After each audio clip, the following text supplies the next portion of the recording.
अस्सलाम वालेकुम मेरे दोस्तों, सजनों और बेलियों। मैं हूँ इजहार अहमद और वेलकम करता हूँ आपको किचन गार्डनिंग चैनल पर। और उम्मीद भी रखता हूँ कि आप सब लोग खैरियत से होंगे, फिटफाट होंगे, अच्छे से कामों में खूब अच्छे से बिजी होंगे। इस बार दिसंबर का ओवरव्यू काफ़ी लेट हो गया, मतलब वेजिटेबल गार्डन का ओवरव्यू। तो चलिए फटाफट से शुरू हो जाते हैं। हमने धनिया की सीडलिंग करना सीखा था, आपने वीडियो देखी हुई है। मैंने 2 बार इसकी हार्वेस्टिंग ले लिया और ये तीसरी बार धनिया फिर से रेडी हो चुका है। लेकिन घबराइए नहीं, इसके ऊपर वीडियोस बन रही हैं मेरी। जब मैं तीसरी बार हार्वेस्ट करूंगा तो वीडियो को कंप्लीट करके अपलोड करूंगा। और पालक का भी यही हाल है। पालक की भी 2 बार मैंने हार्वेस्टिंग ले ली है, मतलब 2 बार इसके पत्ते काट लिए हैं और तीसरी बार ये अब रेडी होने वाली है। मतलब अब ये शुरुआत हो चुकी है इसकी तीसरी बार की। जब तीसरी बार हार्वेस्ट कर लूँगा इसकी भी वीडियो जल्दी ही अपलोड करूँगा। और ये रहे मोगरा प्लांट। मूंगरे की ग्रोथ अच्छी चल रही है और अब ये काफ़ी बड़े हो गए हैं। वही 5 इंच का जो गमला था काले वाला, उसी के अंदर ये ग्रोथ कर रहे हैं। और ये कितने लंबे हो गए हैं, करीब 3 फुट इनकी हाइट बढ़ चुकी है। अब इनको बडिंग भी शुरू हो चुकी है और फ्लावरिंग भी शुरू हो चुकी है। ये देख सकते हैं आप, फूलों के खिलने के बाद इनके अंदर से मूंगरे बनने भी शुरू हो जाएंगे। इसके ऊपर मेरी वीडियो बन रही है। ये देखिए, यहाँ से भी मूंगरा बनना शुरू हो रहा है। इसके अंदर से पत्ते निकल रहे हैं और उसके बाद में भी यहाँ से एक ब्रांच बनेगी। जिस तरह यहाँ से मूंगरा बन रहा है। ये हमारे पास 3 प्लांट थे, तीसरा प्लांट मैंने बड़े पॉट के अंदर शिफ्ट किया हुआ है। उसकी ग्रोथ बहुत ही कमाल की है। उसका ट्रंक ही इतना थिक हो चुका है जिस तरह के एक हाउस प्लांट हो। ये देखिए, इसको मैंने 10 इंच का काला गमला है, 10 से 12 इंच का गमला होगा ये प्लास्टिक का, इसके अंदर लगाया हुआ है। इसका ज़रा ट्रंक देखिए कितना मोटा और थिक हो गया है। और इसको भी बहुत जल्द फ्रूटिंग शुरू हो जाएगी। ये देख सकते हैं, इसको बडिंग तो शुरू हो चुकी है। बहुत जल्द ये फूल खिलना शुरू हो जाएंगे और उसके बाद में मूंगरा लगना भी शुरू हो जाएगा। और गाजर का हाल तो काफ़ी अच्छा चल रहा है। गाजर के ऊपर से ग्रोथ देखिए, पत्ते ही पत्ते ग्रोथ में आ रहे हैं। लेकिन नीचे से भी आई थिंक गाजर बनना शुरू नहीं हुई होगी, लेकिन ये भी बहुत जल्द गाजर बनना शुरू हो जाएगी। इसके ऊपर मेरी वीडियो बन रही है।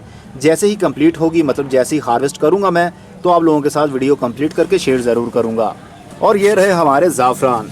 ज़ाफ़रान की ग्रोथ भी अच्छे से शुरू हो चुकी है। अब सर्दी के दिन शुरू हो चुके हैं। बहुत से लोगों को जो हमने सेल किए थे उनकी फ्लावरिंग तो शुरू हो भी चुकी है। उन्होंने मुझे पिक्चर्स भी सेंड की फेसबुक पर। लेकिन मेरे वाले की अभी तक कुछ भी नहीं हुआ, क्योंकि मैं हर पौधे के ऊपर ज़्यादा फोकस नहीं दे पाता।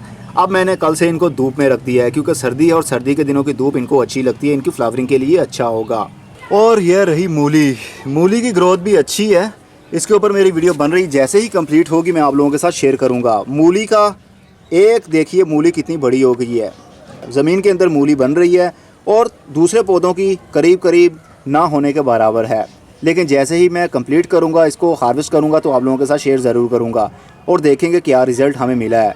मैं जितने भी पौधे आपको दिखा रहा हूं, इनके अंदर कोई भी केमिकली पेस्टिसाइड या केमिकली फर्टिलाइज़र मैंने यूज़ नहीं किया। वही यूज़ किया है जो पार्ट 1 आपने सबने देखा हुआ है, मतलब कोई और खाद यूज़ नहीं की। और ये रही मेथी। मेथी की भी 2 बार हार्वेस्टिंग मैंने ले ली है। ये तीसरी बार अब नए नए पत्ते निकल रहे हैं। ये जब मैं तीसरी बार इनकी हार्वेस्ट ले लूँगा, इसकी वीडियो भी कंप्लीट करके अपलोड करूँगा।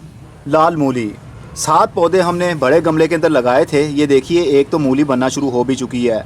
बहुत जल्द ये बड़ी भी हो जाएगी और जब मैं हार्वेस्ट करूँगा तो वीडियो को कंप्लीट करके आप लोगों के साथ शेयर ज़रूर करूँगा। और साथ में शलजम को थोड़ा टाइम लगता है, इसलिए घबराने की ज़रूरत नहीं है। लेकिन इसकी ग्रोथ बहुत ही अच्छी चल रही है, दोनों की ही। और ये रही हमारी स्ट्रॉबेरी के हमारे पास 10 पौधे थे और 9 की ग्रोथ हुई। एक आई थिंक सरवाइव नहीं कर पाया। ये देखिए, इसकी सिर्फ जड़ें ही रह गई हैं, मतलब इसकी ब्रांचेस ही रह गई हैं। बाकी इसकी ग्रोथ नहीं हो पाई। बाकी सबकी ग्रोथ हो रही है, लेकिन काफ़ी स्लो ग्रोथ है और ज़्यादा मैं इनके ऊपर फोकस भी नहीं देता। और साथ में ब्रोकली की ग्रोथ अच्छी है। इसकी आपने वीडियो देखी हुई है, लेकिन पार्ट 2 मैं तब अपलोड करूंगा जब ये हार्वेस्टिंग के काबिल हो जाएगा, मतलब ब्रोकली लगना शुरू हो जाएगी। जब मैं उतारूंगा तो शेयर करूंगा। ये देख सकते हैं, यहाँ से ब्रोकली लगना भी शुरू हो चुकी है। बहुत जल्द बड़ी हो जाएगी और उसके बाद में वीडियो कंप्लीट करूंगा मैं। फूल गोभी की भी वीडियो आपने देख ली है, पार्ट 1 के हमने सीडलिंग से ट्रांसप्लांटिंग कैसे की थी। इनको हमने जिन गमलों के अंदर लगाया था उन्हीं के अंदर इनकी ग्रोथ हो रही है। एक एक गमले के अंदर 2-2 पौधे हमने लगाए थे, तो अभी इनकी ग्रोथ तो बहुत ही छोटी है, लेकिन कोई बात नहीं। और ये रहे हमारे SK22। एक को मैंने ओनली गोबर के अंदर लगाया था, गाय के गोबर के अंदर। इसकी ग्रोथ थोड़ी सी स्लो है। और जिसको हमने मिट्टी, कोकोपीट और गाय के गोबर के अंदर लगाया था, उसकी ग्रोथ देखिए कितनी ही ज़बरदस्त है। और जगह जगह से नई नई ब्रांचेस भी निकल रही हैं और ऊपर से अच्छे तरीके से बडिंग भी शुरू हो चुकी है। ये देख सकते हैं आप। और जिसको हमने कोकोपीट और गाय के गोबर के अंदर लगाया था, उसकी ग्रोथ तो हो रही है, लेकिन थोड़ी स्लो है। मतलब जिसके अंदर हमने मिट्टी मिक्स की थी, उसका रिज़ल्ट हमें बहुत ही अच्छा मिल रहा है। क्योंकि उसके अंदर कुदरत ने ही फॉस्फोरस रखा है, मतलब ऐसी खाद रखी है जिससे ज़्यादा पौधे की ग्रोथ बढ़ती है और रूट्स भी अच्छे डेवलप होती हैं। और ये पीछे रही हमारी जैलापिनो। जैलापिनो के भी 3 पौधे मेरे पास बच पाए थे और इनकी ग्रोथ हो रही है। इसके ऊपर मेरी वीडियो बन रही है, लेकिन अभी तक आपने वो वीडियो नहीं देखी। जैसे ही इसको मैं पहली हार्वेस्ट लूँगा तो आप लोगों के साथ शेयर करूँगा। और ये वो पौधे हैं शलजम के और लाल मूली के, जहाँ से हमने पौधों को उखाड़ा था और गमलों के अंदर शिफ्ट किया था। लेकिन इनके पत्तों की ग्रोथ तो हो रही है, लेकिन नीचे इसके बल्ब नहीं बन रहे, क्योंकि जो एरिया मिट्टी के अंदर होना चाहिए था, मतलब जो रूट मिट्टी के अंदर होनी चाहिए थी, जो शलजम बनती है और लाल मूली बनती है, वो तो मिट्टी के बाहर है। इसलिए पत्तों की ग्रोथ हो रही है लेकिन मूली नहीं बन पा रही। ये देखिए एक लंबी सी बन रही है। जो मिट्टी के अंदर एरिया होना चाहिए था वो मिट्टी से बाहर था, इसलिए जो लाल लाल एरिया आपको दिख रहा है ये ठीक तरीके से डेवलप नहीं हो पाया, क्योंकि इसको मिट्टी के अंदर वाले एरिया की ज़रूरत थी। एनीवे कोई बात नहीं, सीखने से ही आता है। और ये रही चुकंदर। चुकंदर की भी ग्रोथ अच्छे से शुरू हो चुकी है। जब ये हार्वेस्टिंग के काबिल होगा तभी मैं वीडियो को कंप्लीट करके शेयर करूँगा, लेकिन अभी इनकी ग्रोथ काफ़ी स्लो है। कोई बात नहीं। मेरी अजवाइन के ऊपर भी वीडियो चल रही है, जो हम घर में अजवाइन खाते हैं उससे पौधा किस तरह बना सकते हैं। और ये देखिए छोटे छोटे से पौधे ग्रोथ में आ रहे हैं। इसके ऊपर भी वीडियो बन रही है, जल्दी ही अपलोड करूंगा जब कंप्लीट हो जाएगा। पार्सले की वीडियो तो आपने देख ली होगी। ये देखिए कितने कितने अब बड़े भी पौधे हो चुके हैं, बहुत जल्दी और भी बड़े हो जाएंगे। इसके ऊपर मेरा पार्ट 2 बन रहा है, क्योंकि आप लोगों ने कहा था कि हमें क्या पता चलेगा कि इससे बड़ा पौधा होता है या नहीं, इसलिए मुझे लगा कि पार्ट 2 भी साथ में बनाना चाहिए। तो पार्ट 2 साथ साथ बन रहा है। अमरूद की हमने सीडलिंग की थी। अमरूद के ऊपर अभी वीडियो कंप्लीट नहीं हुई, मतलब आपने पार्ट 1 भी इसका नहीं देखा, लेकिन जल्दी ही मैं अपलोड करूँगा।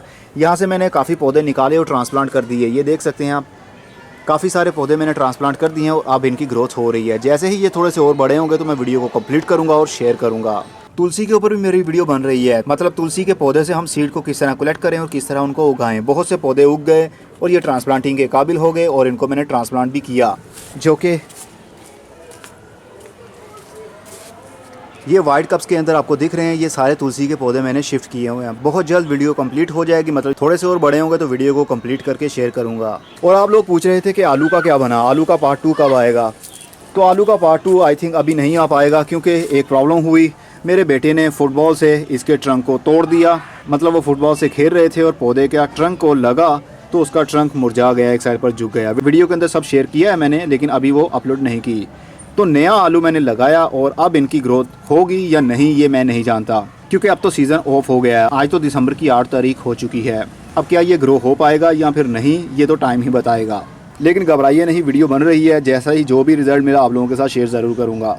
और ये रहे हमारे बैंगन के पौधे। एग प्लांट की भी हमने सीडलिंग की थी, पार्ट 1 आपने देखा हुआ है, लेकिन पार्ट 2 अब तब मिलेगा जब ये हार्वेस्टिंग के काबिल हो जाएंगे। इनको मैंने प्लास्टिक के पोट के अंदर लगाया और फुल धूप में रखा हुआ है। यहाँ डेली 7 से 8 घंटे डायरेक्ट धूप आती है, क्योंकि ये गर्मी के दिनों के पौधे होते हैं, इसलिए इनको धूप की बहुत ही ज़रूरत होती है। और साथ में SK22 एक और मिर्च मैंने साथ में लगा दी थी। वही मेथड जो सीडलिंग का हमने यूज़ किया था, जिसको मैंने गोबर के अंदर भी एक को लगाया हुआ है, तो एक पौधा मैंने इस गमले के अंदर भी लगा दिया था, तो इसकी भी ग्रोथ हो रही है। और ये रहे हमारे मटर के पौधे।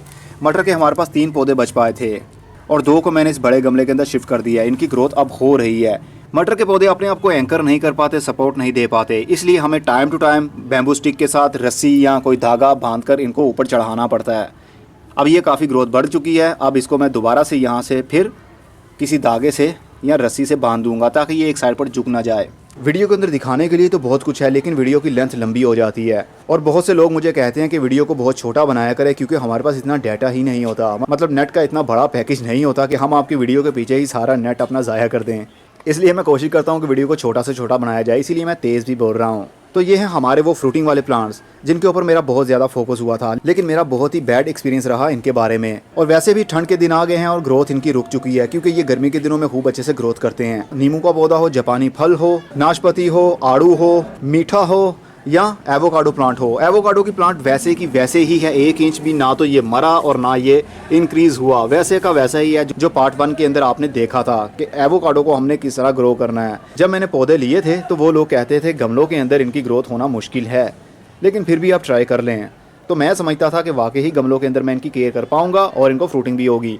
फ्रूटिंग तो बहुत दूर की बात है, इनकी ग्रोथ ही अभी ठीक नहीं हो रही क्योंकि सर्दी के दिन भी शुरू हो चुके हैं और सर्दी के दिनों में इनके पत्ते भी झड़ जाते हैं और इनकी ग्रोथ बिल्कुल ही थम जाती है। इसीलिए इनको मैंने उठाया और फुल धूप में रख दिया। यहाँ पर फुल डे के लिए धूप रहती है और लीची के पौधे की ग्रोथ तो रुक चुकी थी, जहाँ पर मैंने रखा हुआ था, मतलब अपने उस गार्डन में रखा हुआ था, वहाँ पर फुल धूप नहीं आ पाती। धूप आती है ग्रीन नेट के ऊपर, ग्रीन नेट से फिल्टर होकर धूप नीचे आती है, तो काफ़ी प्रॉब्लम होती थी, ग्रोथ रुक चुकी थी। इसलिए इसको धूप की ज़रूरत थी, क्योंकि ये एक दरख्त है, फ्रूटिंग वाला प्लांट है, इसलिए इसको धूप की ज़रूरत होती है। तो मैंने इसको रख दिया धूप में। इसके नए नए पत्ते अब ग्रोथ कर रहे हैं। और ये एक नींबू का दरख्त ही मैंने ले लिया था, तो बहुत मुश्किल से मैंने इसकी रूट्स को काटा। आई थिंक 95% इसकी रूट बॉल को मैंने काट दिया।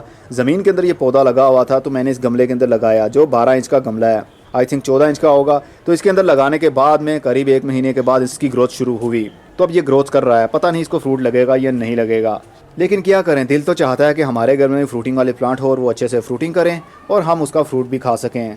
अभी वीडियो में दिखाना बहुत कुछ बाकी है, लेकिन मैं नहीं दिखा पाऊँगा अभी SK22, हाँ ये रही SK22, इसकी मैंने पीछे ही हार्वेस्टिंग की है। बहुत सारी मिर्च लगी थी, फेसबुक ग्रुप के अंदर मैंने शेयर की थी, इतनी सारी हार्वेस्टिंग की थी 3 पौधों से। ये एक थर्मोकोल के डिब्बे के अंदर लगा हुआ है और 3 पौधे मैंने लगाए थे, तो तीनों को इतनी अच्छी फ्रूटिंग हुई और इतनी सारी मैंने मिर्चें भी उतारी। और ये रहा हमारा अमरूद का पौधा। अमरूद की सीडलिंग तो चल रही है, उसके ऊपर जल्दी ही वीडियो मैं कंप्लीट करके अपलोड करूँगा, तो आपको पता चलेगा कि आप जो घर में अमरूद खाते हैं उनके सीड को आप किस तरह उगा सकते हैं। और ये मैं बना रहा हूँ लाइव रॉक, जो समुद्र के अंदर आपको दिखते हैं रंग बिरंगे से रॉक, ये एक्वेरियम के लिए बना रहा हूँ, क्योंकि मेरा एक्वेरियम ठीक हो चुका है और अब इस टाइप की वीडियोस आती रहेंगी। कुछ ना कुछ हम मेंटेनेंस का काम, कुछ ना कुछ नई वैरायटी, कुछ ना कुछ नई आइटम बनाकर अपने एक्वेरियम में ऐड करते रहेंगे। वेजिटेबल प्लांट का बहुत दिल चाहता है कि हमारे घर में हर टाइप की सब्ज़ी हो, हम अपने ही पौधों से उसको उतारें और अपने किचन में यूज़ करें, लेकिन उसके लिए जगह का होना बहुत ही ज़रूरी है और ऐसा एरिया जहाँ पर धूप भी आती हो, क्योंकि वेजिटेबल प्लांट को धूप की ज़रूरत होती है। लेकिन जितनी मैंने ग्रो की उनका कुछ ना कुछ तो रिज़ल्ट मुझे मिला, और जो मैं आप लोगों के साथ टाइम टू टाइम शेयर भी करूँगा। आज की वीडियो यहीं तक ठीक है, अब अगली वीडियो में फिर किसी नई इन्फॉर्मेशन के साथ मिलेंगे। तब तक के लिए good bye, see you and tata, और अपना बहुत सा ख्याल रखिएगा। और हाँ, टमाटर के पौधे तो मैंने दिखाए ही नहीं आपको। ये देखिए, टमाटर के पौधे हमारे बहुत ही बड़े हो गए हैं, मैंने इनको गमलों के अंदर शिफ्ट कर दिया था। अब इनको अच्छे से बडिंग भी शुरू हो चुकी है। किधर गए बर्ड? अरे ये देखिए, बहुत जल्द ये फूल खिल जाएंगे और उसके बाद में इसके अंदर से टमाटर भी बनना शुरू हो जाएंगे। बहुत से पौधों को बडिंग शुरू हो चुकी है। इनकी केयर किस तरह करनी है, इनके ऊपर टाइम टू टाइम मेरी वीडियो बन रही है। पार्ट 2 मेरा रेडी हो चुका है, जो कुछ ही दिनों में अपलोड हो जाएगा, और पार्ट 3 तब अपलोड होगा जब हम हार्वेस्टिंग करेंगे, मतलब टमाटर उतारेंगे अपने पौधों में से।